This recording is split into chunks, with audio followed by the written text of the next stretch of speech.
Hello, everyone. Welcome back to a podcast of one's own. This is the first podcast that we're recording in 2020. So welcome back, everyone. And I'm here today to talk to Esther, Aurora, and Victoria. Hi, guys. Hello. About the capitalist drive behind the patriarchy. So how capitalism and the patriarchal system sort of reinforce each other. And why it's a match made in hell, let's just say that. So yeah, Victoria and Esther, it was your session. It was a really good one. Thank you. Yeah, and so let's maybe just start by telling our listeners, if we talk about capitalism as like sort of an economic system, but it's also political, so let's maybe just quickly revisit some of the points that you touched upon in the session. Yeah, so the reason that we decided to have this session, very easy start into the term, was that I think all of us have come across a lot that people might not necessarily see the connection between the patriarchy and capitalism. It seems like something that's possible to separate, but our analysis is and experience is that it's not. Mm-hmm. So what we started out was just to kind of break down the pillars that capitalism kind of stand on, and that's we were talking about free market capitalism, laissez-faire capitalism, and state capitalism, and they differ in different ways, but essentially it all comes down to private ownership of means of production, being having people work for you, like labor force, exchange of goods and services for the benefit of whoever's in owning properties or means of production. So essentially, it's difficult to like quickly sum up what capitalism is, but I think most people have quite a good understanding of it. Yeah. Yeah. It's a lot about competition as well. Like that. Yeah, about competition sort of and the possibility to accumulate capital. Mm-hmm. And I mean, I know a lot of people, not only business students, sorry, Victoria, but also my cousin, for example, who are very defensive when it comes to capitalism. So it's not, I mean, we always paint capitalism as sort of like the bad thing or the enemy, but yeah, at least in our social circles, like we do. Yeah, we do, and I'm not gonna talk on behalf of capitalism, but just some things that people might bring up when you criticize it, are that they say it's sort of the competition encourages innovation. Mm-hmm. In a way, like, I mean, there are definitely benefits like that still exist for like when it comes to capitalism, but more so I think in the past. We've reached a point where maybe like in the past, innovations in technology, in healthcare, like modern medicine is incredible and would not be where it is without capitalism and competition. But then, again, we're at a point now where pharmaceutical companies are making extreme profit, which is also really harming people, and we've gotten to a point where maybe that innovation has done what it can for us and we could potentially push further, but at what cost? Then we have to start looking at what are the disadvantages of capitalism. I feel like there was a point where the masses sort of had a benefit from it, in a way, although we have to say that another crucial sort of a requirement in capitalism is like voluntary exchange, and how voluntary is that actually. So in a way, if we go back a century, I mean, there are theories about capitalism that said it was always based on like sort of an equal system, like the masses were sort of exploited by the fewer people, and now it's just gotten to a point where we have some monopolies, like really big companies like Amazon, for example, and they basically monopolized just everything. So smaller businesses don't even have a chance. So when capitalists talk about, like sort of the American dream, like if you just work hard enough you can make it, like anyone can make it. That's just not true. I was just gonna point out the American dream, because one of the other things that people usually say when defending capitalism is that is the only true is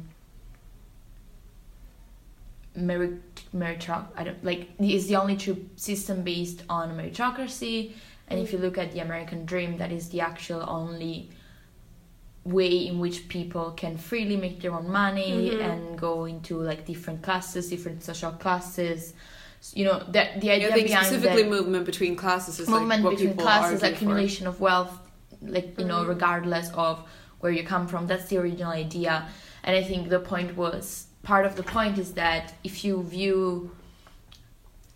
have this type of economic and political and social view whereby it is fair to exploit, obviously defenders of capitalism wouldn't necessarily use the word exploit, but if you view it as fair to exploit the working class for the accumulation of your own wealth, because you believe that that is the only way to success, and we're gonna come to it with common feminism, but for example to empowerment too, then on a note, yes, everybody, like almost everybody could attempt to become a capitalist in America. Of course that doesn't even that doesn't even start to begin to include the problem of generational wealth,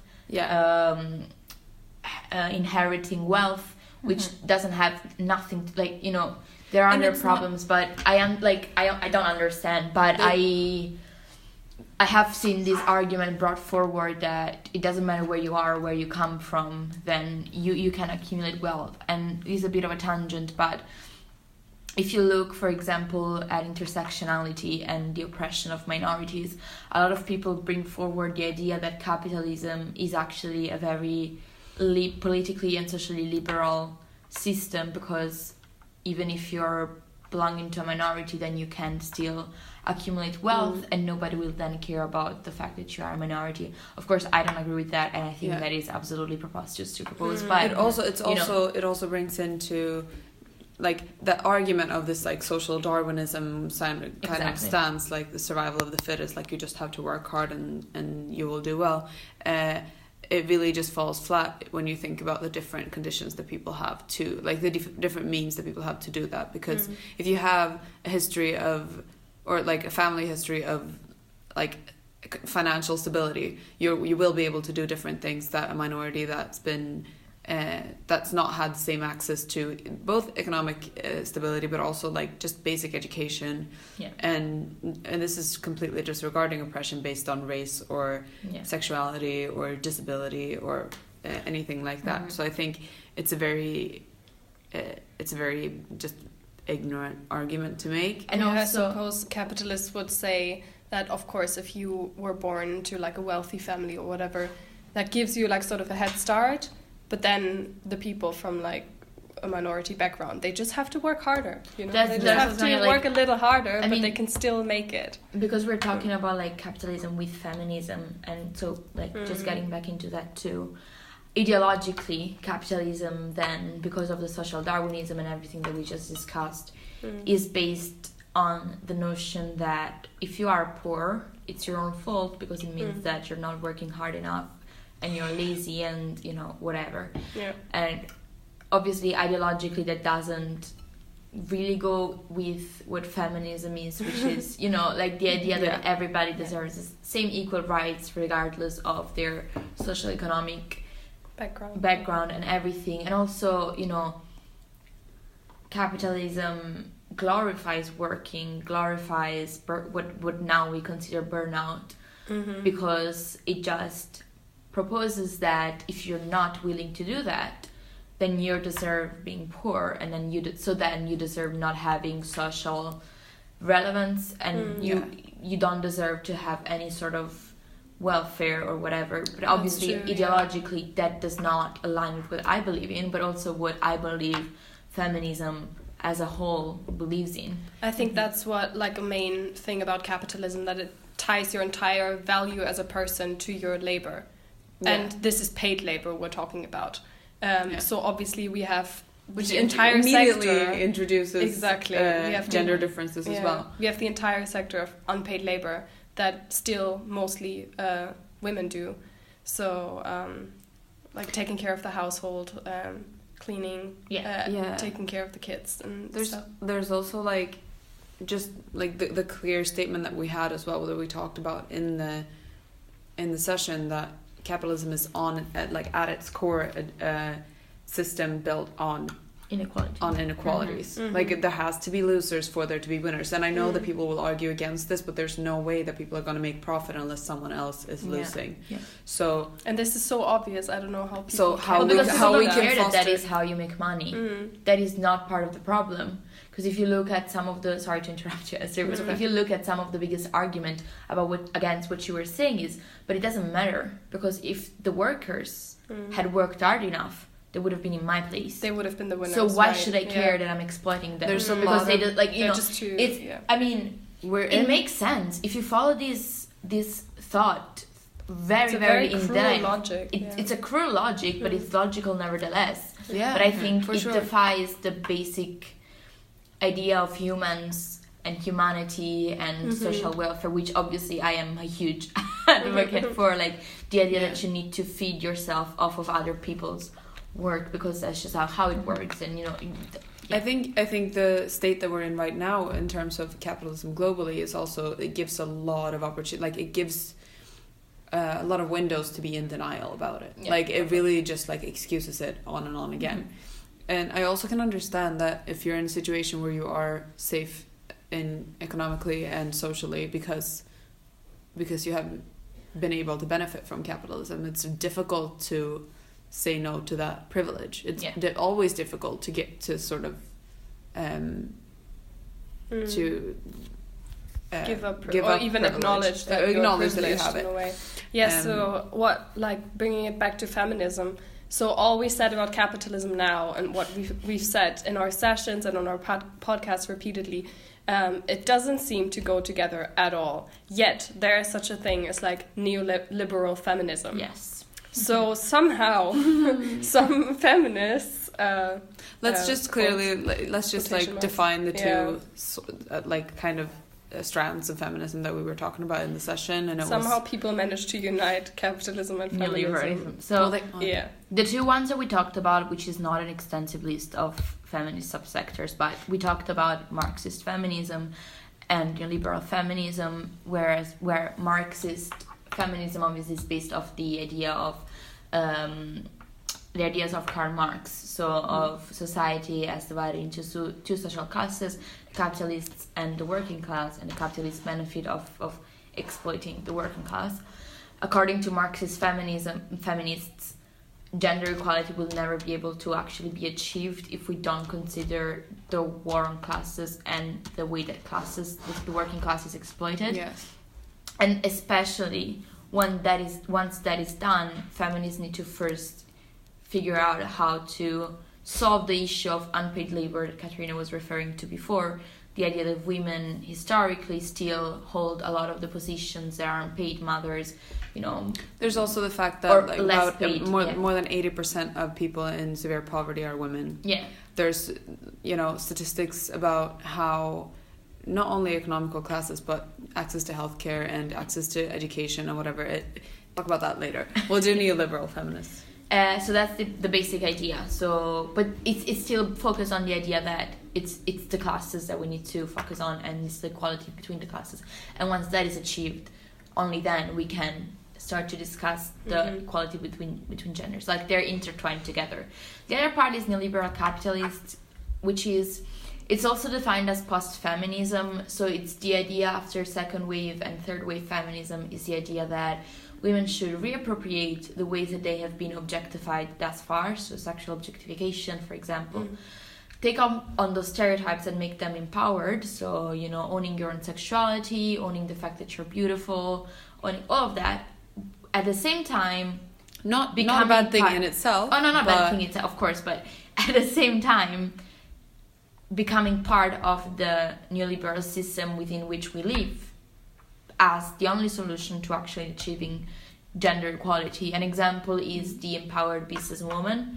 The idea, according to neoliberal feminism, is that every woman can actually become empowered and wealthy if only she untackles herself from the chains of her own psychological oppression. So the oppression comes from within, it doesn't come from without. You should be, with your own strength, build self-confidence, self-esteem in order to be able to become wealthy and famous. Some of the people that are mentioned in all of these academic papers are Ivanka Trump, Beyonce. I know that the juxtaposition of Ivanka Trump and Beyonce can sound a bit extreme, but there's this thesis behind it, and that becomes even more relevant when we talk about neoliberal capitalism within the idea of commodity feminism. So neoliberal capitalism reinforces the idea that feminism can be achieved through purchasing commodities, like for example beauty products or t-shirts that say girl power, the future is female, the brandification basically of feminism. I think in a way what I never really understood about neoliberal feminism is that they seem to think that feminism it's not really necessary, in a way that they did acknowledge obviously, and they played a huge part in like the first or like the second wave feminism, when they fought for actual like equal rights, like rights to vote, like the right to vote or to work or to own property. That's what they pushed forward, where there was like sort of inequality in terms of the law. But now that men and women are equal in terms of the law, they think it's been achieved. Like that's equality. Yeah. So now it's up to you. So the state gives you everything. It provides you with everything you need. You have all the tools. There you go. Which obviously doesn't acknowledge. It's literally like putting like a Band-Aid on a burn. Like I feel like just because, and first of all, it's not even true. Like women and men don't have, excuse the heteronormative language, and it's very cis language here. But in terms of the law, it is. So women and men don't necessarily have the same rights, legal rights. They just don't globally. But even thinking that we had.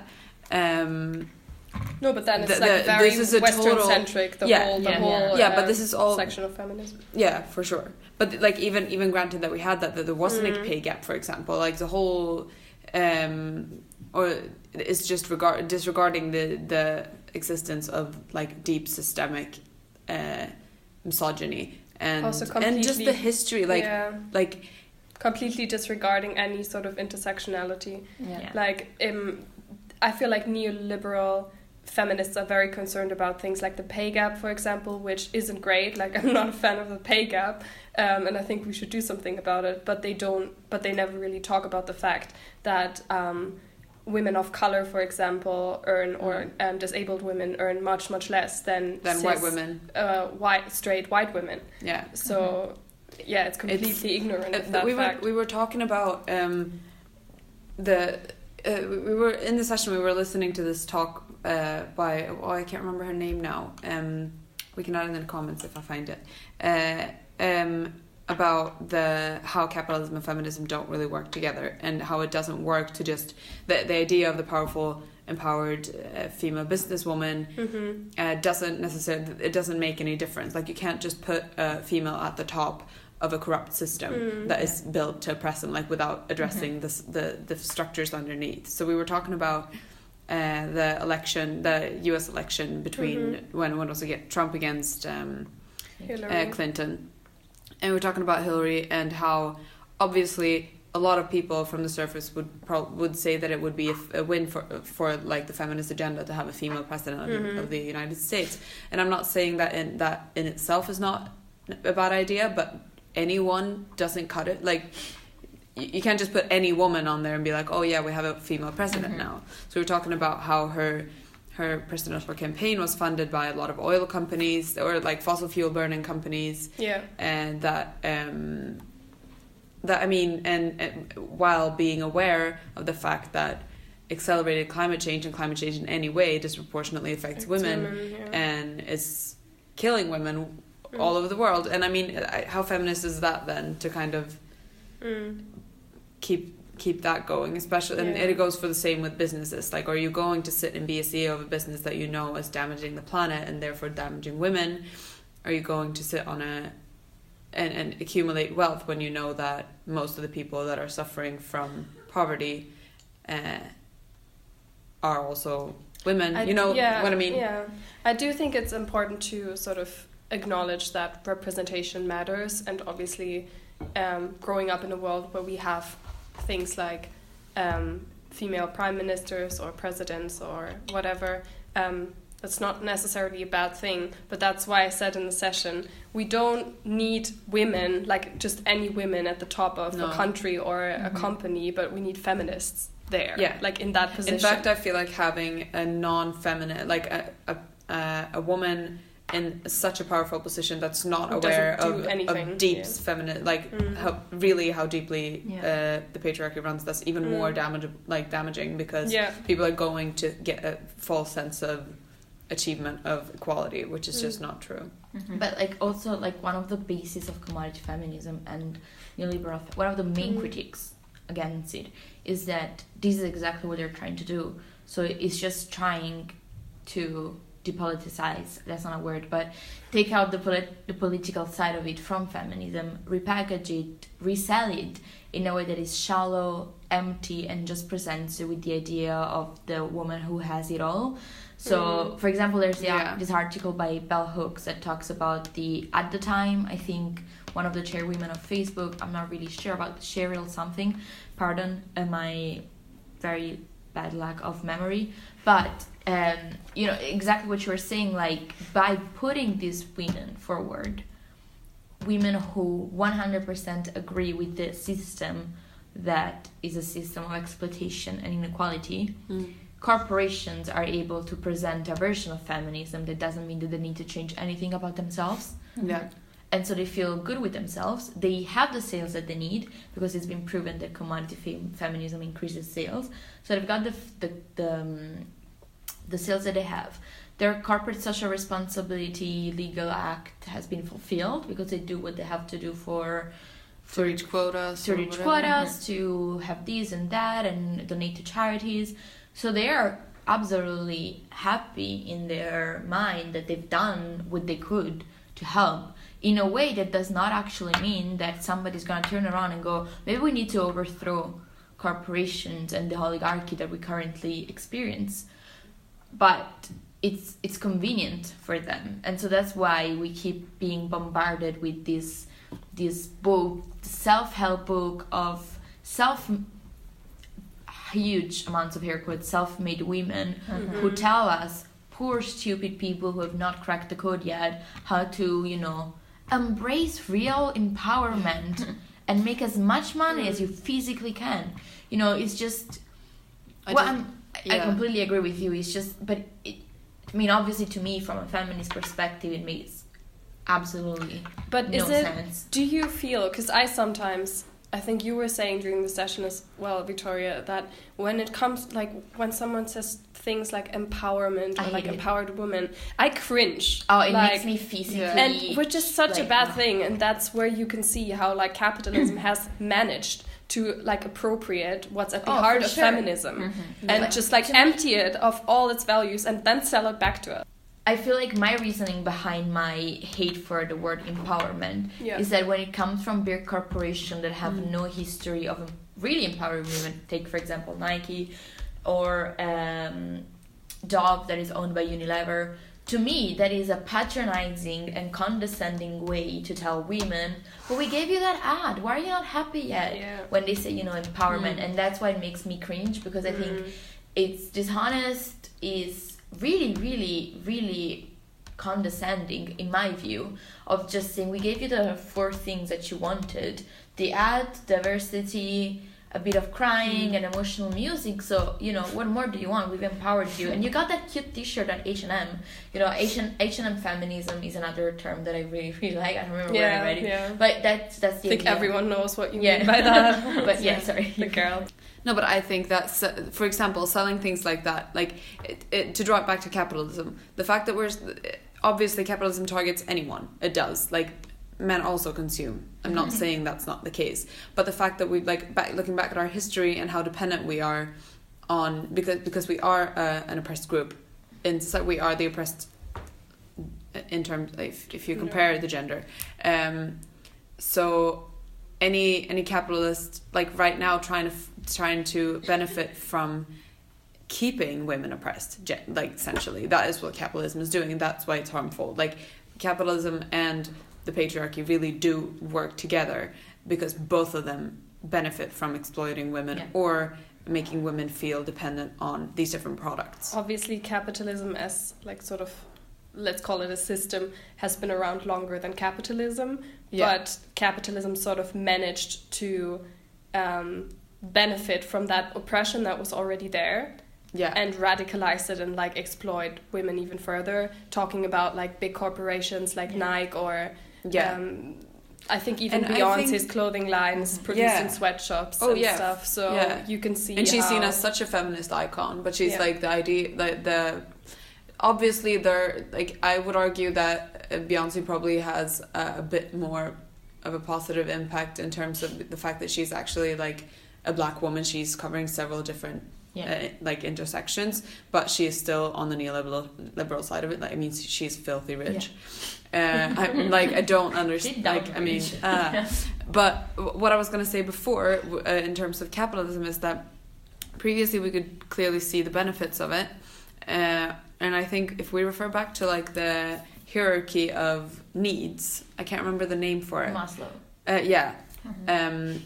Then it starts out with like safety, food, roof over your head, whatever. Back in the day, that was maybe what we were fighting for, especially like different classes. But then it comes to higher up, like the possibility to fulfill your like self-fulfillment or whatever, like be able to go for different jobs and things. And that's like, and we've gotten further and further up on that hierarchy in terms of feminism in the past like few decades, not just feminism, like, but like centuries. I think in like the Western world, definitely like the living standard, if you compare it to only like, I don't know, 100 years ago, is so much higher. Like we have we have like things like the healthcare system, like the NHS here, for example, that cares. And I mean, obviously there is a problem with homelessness and stuff, but I do sometimes wonder why, because when Karl Marx invented his like theory about capitalism, he predicted a riot. He predicted that the working class would eventually rise up and overthrow the system, which is just not happening. And I don't think it will anytime soon, because of the sheer mass of products that are thrown at us and that make us feel like, why do we have to complain about? You know, we have everything.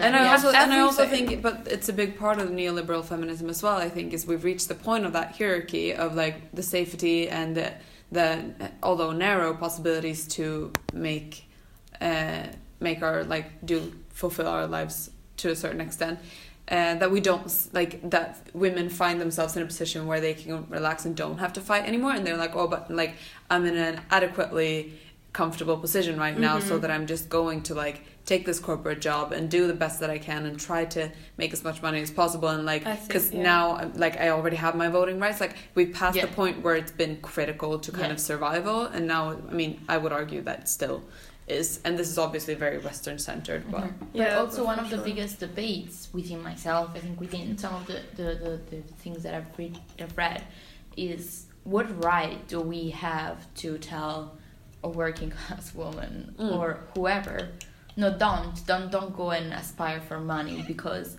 that's bad and unethical. But if people are struggling to survive and they manage to finally make a living in a way that is appropriate for the economic system that we currently live in, people who may have struggled for years and are now rising up to the top ladders and accumulating money and wealth, and that is, I mean, this is why it's self-perpetuating. And then you're like, let's just put like the taxes on everything that you But you know, like I understand that, because at the end of the day we can be critical of it as much as we are, and even more than we are, and we want to be. But for me that comes from a place of privilege from myself, of having being privileged, of having my parents' money and whatever, where I can go and say money don't matter that much to me, and a big clap comes from absolutely nobody, because money has never been a concern for me, because I've been really lucky in the money that I've had. So what right do I have to go and tell somebody else, no, you shouldn't want to accumulate wealth? No, you know what I mean? You can't turn the other way and be like, why are you sat up there with you and your fucking 1%? Like, you know what I mean? Like, so reluctant to pay like taxes. I know. Because like the people who do like frauds and stuff when it comes to money, those are not like the little people at the bottom. No. Those are the 1%. Because they also have like a skewed perspective of what they need and what they want to aspire get. I just want to have like mention one more thing. That was, we were talking about the Nordic model of capitalism, which is essentially more towards a welfare type of capitalism, but a little bit further than that. So it's very centered around promoting gender equality, having access to free education, free healthcare. All of that is state governed and like based on a system of higher taxes. And me, coming from Sweden, where we pay a lot of taxes and we do have free education and access to healthcare, or socialized healthcare. I would still argue that we're not going to reach like, and I know that we are also in the top of the world for gender equality, but still not there. And I believe this wholeheartedly, that we're not going to get there. Like, gender equality is not going to be achieved while any form of capitalism is still at play, because and it I agree. It's just like an impossible mix. Like, I mean, this is not really ending on a high note, but one sort of last question that I had, because I remember it coming up in the session, is that some people were saying, if it wasn't for this sort of pop feminism or neoliberal or H&M feminism, they wouldn't really have gotten engaged with it in the first place. So in a way, maybe we can light off the hook. I mean, I'm hoping no, it's not letting it off the hook, like, but maybe there's some sort of I think a potential benefit, but I also think that it's like a bit of like presenting feminism in that way is a type of like, it's like a political sedative. Like, it's just like people think that they're doing enough and genuinely do. Like, I'm not saying this to blame. Just wanted to be women that don't that don't like do enough more research on feminism. But I think like it's my fear that people just read a definition of feminism off H&M t-shirts saying the radical notion that women are humans, and then they're like, oh yeah, I'm gonna wear this and I've done my part. And it's not their fault that they're not reading more, but like you could, like, there's easy access to a lot of feminist text, and I think what we need people to do is read feminist theory by people that talk about capitalism. Yeah, not even like and we also talked about how inaccessible sometimes those like texts in academia can be to a lot of people. But I think today one sort of good thing that came out of the pop feminism like movement is that now you have amazing like feminist influencers on Instagram, for example, where you can actually you don't have to read, I don't know, Judith Butler to like understand. No, you can read what a really queer well feminism formulated is about. caption on Instagram. Yeah, and they do like live streams, or even on YouTube. You know, there are a lot of things you can do, and you don't need to be to have a PhD in gender theory to do so. So please go out and do your research. And I think one of the reasons that, like what I said before about there not being sort of a rising up, I think we're all just kind of like, to quote Pink Floyd, comfortably numb with where we are. We need to wake up. It's such a discrepancy, because in the West we're comfortably like numb, and in the developing world they've quote unquote more severe problems than gender equality. You know what I mean? Like, for sure. There's not a lot of countries right now, I think, that are in between where gender equality is the priority. But the things that the change has to come from here. Like, that's why I'm encouraging everyone who listens to this to keep listening, A, and B, to go out and look for, I don't know, other other sources. Guilty Feminist Podcast, for example, is a really good one. Love that. I like that one. And we've introduced a little bit of a like recommended reading to the sessions, and one of them that I suggested for this session was an article by Denise Coman. It's Comanne. You can just Google it, and the article is called "How Patriarchy and Capitalism Combine to Aggravate the Oppression of Women." And it's a really comprehensive and well-written, straightforward article about all the different ways, or at least a lot of different ways, that capitalism and the patriarchy sort of both benefit from female oppression and perpetuate it. So everyone who's interested in doing some further reading, check that out. And I think for today we are coming to an end, but Esther, we have another announcement. Like a tiny little announcement, which I think hopefully people are aware of, but coming up soon in a few months' time, or a month and a half or so, is the Sports and Societies Ball, and the nominations are open.